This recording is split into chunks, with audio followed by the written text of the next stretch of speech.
Hi guys! Welcome back to my channel.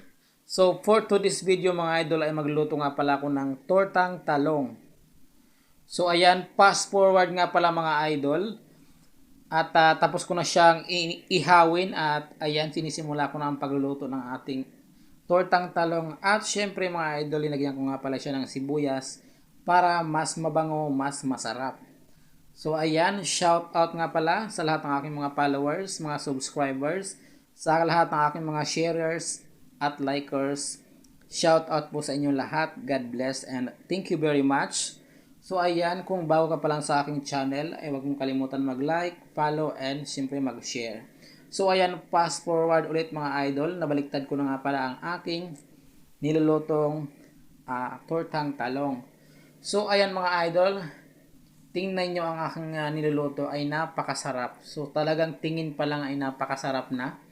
At alam nyo ba mga idol na napakabata pa pala ng aking talong na uh, niluluto. At syempre ang buto niya ay uh, kaunti lang yung buto niya. Kaya naman napakayami talaga mga idol ng aking tortang talong. At 3 piraso nga lang pala siya mga idol, pero ayan, nakita nyo naman ay halos puno yung ating malaking kawali.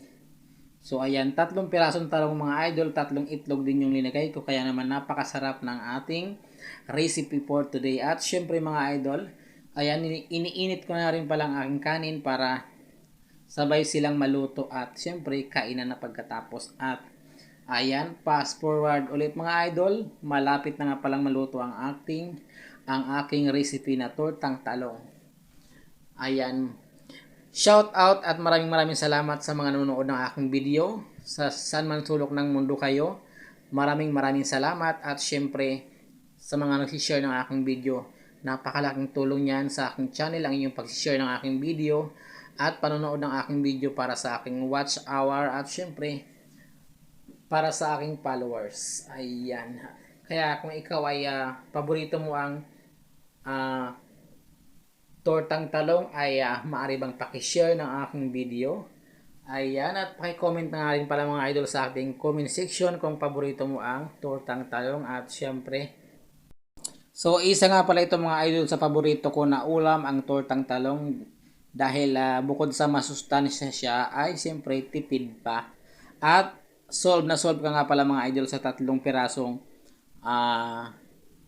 tortang talong dahil malalaki ang ating nilutong talong. So kaya naman sa napakamurang halaga ay busog na busog ka na at solve ka na. Kaya naman shout out dyan sa lahat ng mga OFW na mahilig sa tortang talong. So ayan mga idol. Kaya naman maraming salamat sa inyong panonood ng aking video hanggang sa matapos ang aking video na ito. Napalaking tulong sa akin ang inyong panonood at thank you for watching. God bless, enjoy, and ingat.